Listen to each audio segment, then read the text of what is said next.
Thank you, Madam Chair. My delegation wishes to ask the youth delegates from Ireland to address the committee in their own capacity.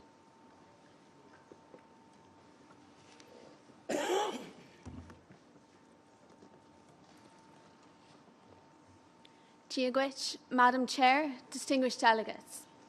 My name is Samantha O'Reilly, and I represent over 800,000 Irish young people, many of whom believe that society is becoming a more fractured and divisive space. We consulted with young people from marginalised backgrounds who told us of the prejudice they face in everyday life, the racist jokes, the feeling that their cultural identity is sidelined. Far too often we approach situations from our own perspective without giving due account to the viewpoints of others. We fear what we do not know. We marginalise what we do not understand. The solution to this is education and integration. We call for social, political and civic education to be made compulsory for all. We urge all members to commit to the end of educational segregation, be it based on ethnic, religious or socioeconomic grounds. We need to educate ourselves that the world is an infinitely bigger place than the corner we inhabit. We urge all members to be courageous and to approach difficult situations from a place of understanding. Look at the recent refugee and migrant situation. How many of our responses came from a place of compassion, and how many came from a place of fear? We need to focus on what unites us, not what divides us.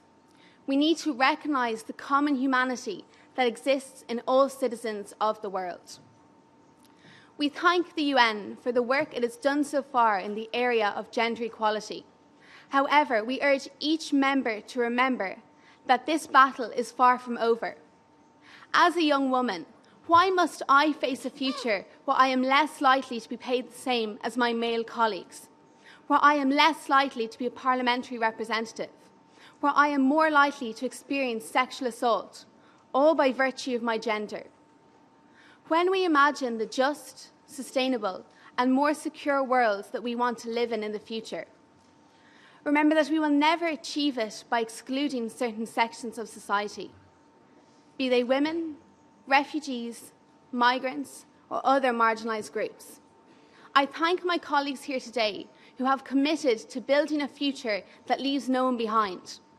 But I ask that they build it not just for everyone, but with everyone. Gurv Mahagath.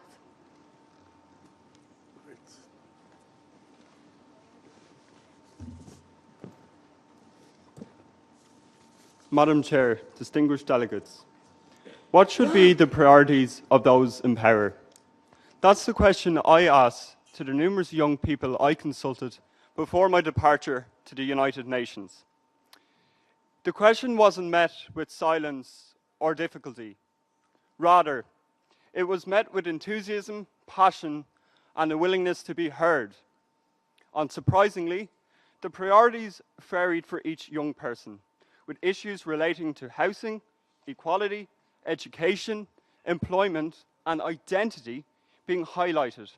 However, the issue of youth participation came out as a key priority for all young people if we are to build more democratic, inclusive, and prosperous societies.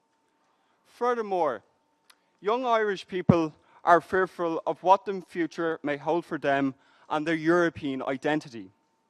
There is a fear that a seed of political extremism has been planted, that the bonds that hold society together may begin to fracture and the future may not be as benign as it is today.